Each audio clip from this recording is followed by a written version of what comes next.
Hi you guys, and welcome to my channel. Today I'm going to share my labor and delivery story with you guys, just my experience and how it happened and everything that went down. But let's see, where do I start? So Ian's due date was August 2nd, and he came right on his due date, but leading up to like actual delivery was quite long.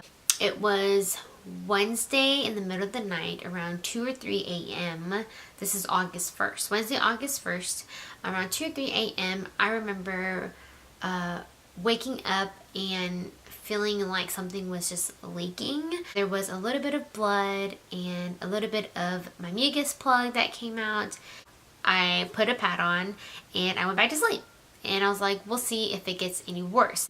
Throughout the night, I kept waking up because I could feel like just whatever it was like leaking out of me. And I knew that, okay, maybe this was me going to labor. But I wasn't really worried because it wasn't like I was having any contractions or anything like that. It was just leaking. I had my 40-week appointment set for August 1st. So I was like, okay, well, I'm just going to wait until I go to see my OB and we'll see what he says. So fast forward, we go see my OB for my 40-week appointment that Wednesday morning. It was like at 11 o'clock. And I told him what happened the night before.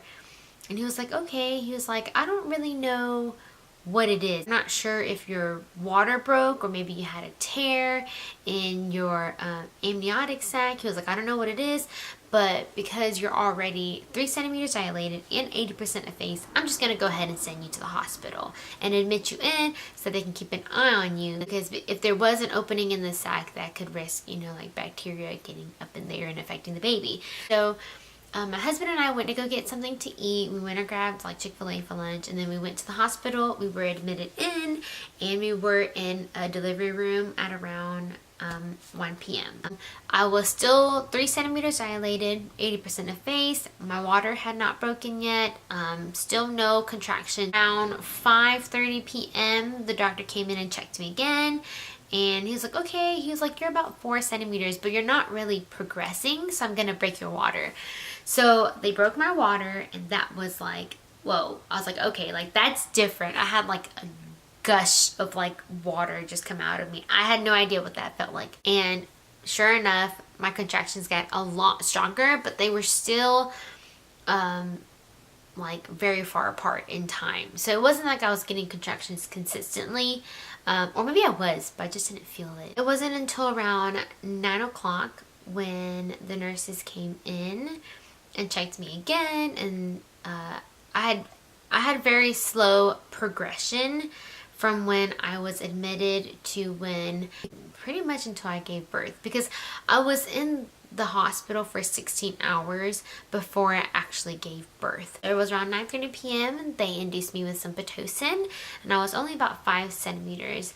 And then after that, of course, my contractions started getting a lot stronger, and they were more frequent. It was around midnight. I was 7 centimeters dilated, and my contractions were so strong. Like, they started to become almost unbearable. Like, I could feel the contractions, and then like my body would tense up because like I was trying to restrict myself from feeling the pain down there, and it got so bad. So I remember I was laying in bed and I was like on my side, and I could feel the contraction coming, and it literally feels like someone's like churning your insides. And I was holding on to the handle, and I was telling Chris, I was like, get the doctor. I was like, I need my epidural now. I really attempted to go natural. Like, I really wanted to go natural if I could, but that didn't happen. But it's okay. So I went all the way to 7 centimeters natural, and then I was like, nope, can't do it. Give me the epidural. It took a while for the anesthesiologist to come in and give me my epidural. It took maybe 30 minutes after Chris gave them the phone call. And then the anesthesiologist came in. I sat up, and I was in so much pain, I like didn't even care how long the needle was. I didn't even look at it, so I didn't even see what it looked like. The nurse had me sit up and lean up against my husband, and then the anesthesiologist went in, shot me in the back, and that was it. It was like literally 5 seconds. I didn't even feel the needle. But I will say they gave me a very, very high dosage, and I'm such a tiny person. I'm like 5 feet or 5'1", 100 pounds, and they gave me a very high dosage. So all I remember was maybe like 5 minutes after they gave me the epidural, I started feeling so dizzy, and I started feeling so off balance, and I couldn't look straight, and I felt like it sounds kind of like weird, but I felt like I was having like an out of the body experience. I felt it right away, like right when he put the needle in, I could feel it like just dispersing down my back. I felt it right away, went straight to my legs, and then it like started coming up here, and the epidural was so strong, it went all the way up to my breast.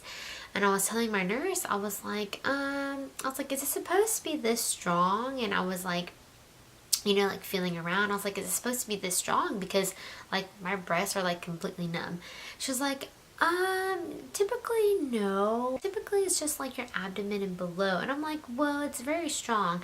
She was like, sit up so that we can get the epidural like going down to your legs. And so she sat me up, and literally when she sat me up, I was like this. Like I felt like I was about to fall over because I was just so, I guess, drugged up, and my body just was in shock. I just remember I was so scared, and I looked at Chris, and I was just like, I had like the look of fear in my eyes, and I was just like, I looked at him and I said, honey, like I can't breathe. And I think because I was freaking out, because I was like feeling off balance, I guess I wasn't breathing enough, and so my oxygen level started going down. And the nurse was like, I need you to breathe. She was like, I need you to focus on breathing. So over here, I'm like trying to take deep breaths, like breathe in and breathe out slowly, like trying to let the oxygen like just flow through my body. But I was like freaking out, And she was like, don't worry. She was like, don't panic. She was like, I'm looking at your vitals. Everything looks good. Like, don't worry. And I was like, Miss, please stop telling me to not worry, because I feel like I'm gonna die. And I was honestly scared for my life. I was scared for my life. She was like, your oxygen levels are starting to get low. She was like, I need you to breathe. So she gave me the oxygen mask, and I remember holding the mask, and I looked at her, and I was like, I'm kind of scared to fall asleep. She was like, why? She was like, don't be scared. And I was like, I'm scared that if I fall asleep, I'm not gonna wake back up. And she's like, oh no, you're fine. And I looked at Chris, and he looked so scared. And he was like, trying to encourage me. He was like, it's okay, babe. Like, you can do it, like, get some rest. And so I don't really remember what happened. I just remember, like, holding the mask and, like, trying to focus my breathing. And then I kind of, like, knocked out for a bit. I woke up, and I felt a little bit better, but I still had the oxygen mask on. But then I started shaking, like, uncontrollably shaking. Like I guess because the epidural dosage was so high that my body just went into shock. Like I was like literally like uncontrollably shaking. I was holding onto the handle, and I was like shaking like this, and I could not control it. I could not stop it. Like nothing would stop my shaking. And then it was when I started pushing that the shaking started to wear off. Around 4:30 a.m. the doctor came in and checked me, and I was like almost 10 centimeters. I was like 9 centimeters dilated. And he was like, okay. He was like, yeah, like give you another hour. You're probably gonna be ready to push. And I'm like, okay, great. Like let's get this baby out of here. He was like, okay, I'll come back and check up on you in like 30 minutes. 30 minutes later, he never came back. And the nurse came in, and she was checking me, and she was like, oh yeah. She was like, you're ready to push. And at this point, it was like 5:30, almost 6 a.m. And she was like, yeah, you're ready to push. I'm gonna go get your doctor. She came back, and she was like, yeah, your doctor is in an emergency C-section right now, so we're gonna have to wait for him to come back, and then you can start pushing. But at this point, I was like, there was so much pressure down there. Like even though you have the epidural, you don't feel the pain, but you could feel all the pressure down there. And I had the urge to push. Like I had to push. The nurse is like, no, like don't push, like try to hold it in, like the doctor's not ready yet. The doctor came in like around 6:20 and was like, all right, yep, you're fully dilated, like let's get going, let's start pushing.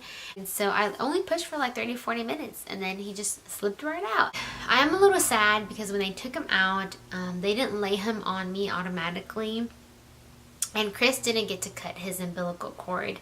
The doctor just like took him out, cut his umbilical cord, gave him to the NICU team, and then they took him to his little table because while he was in the amniotic sac, he had high levels of meconium, which is like the baby poop. He had high levels of that in the amniotic sac. So I was a little sad about that. I didn't get to have like an automatic chest to chest moment with him when he came out of me. It all happened so fast. And me and Chris just looked at each other and we were like crying. We were like happy and crying, and it was crazy. I can't believe that I had a baby. I did get some tears. I had 3 second-degree tears, which is pretty bad. So second-degree tears means that it like pretty much reached your muscle, and so it's the skin and the muscle. So I had 3 of them, all in different locations. One of them was more bad than the other 2. Like I could feel it during the healing process, but I mean overall, like, it wasn't bad. Like my labor and delivery experience was not too terrible. The worst thing that happened to me during labor and delivery was the effect of the epidural. But other than that, like actual delivery was so smooth and it went so well. And I'm so grateful to my doctor who encouraged me, and he was just such a great doctor, and he was so sensitive to my needs. He just made the whole process so smooth and easy for us, and I'm so grateful for that. I would do it all over again just to have my little one. He's the best thing ever, and he really brings so much joy to our life. So yeah, that's my labor and delivery story.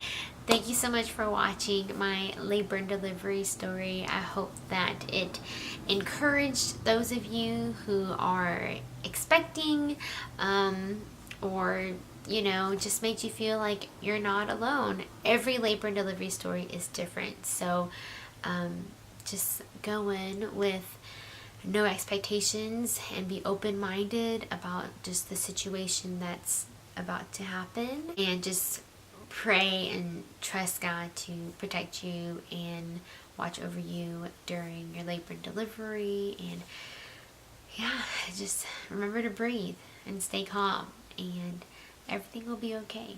It's the best thing. So thank you guys so much for watching.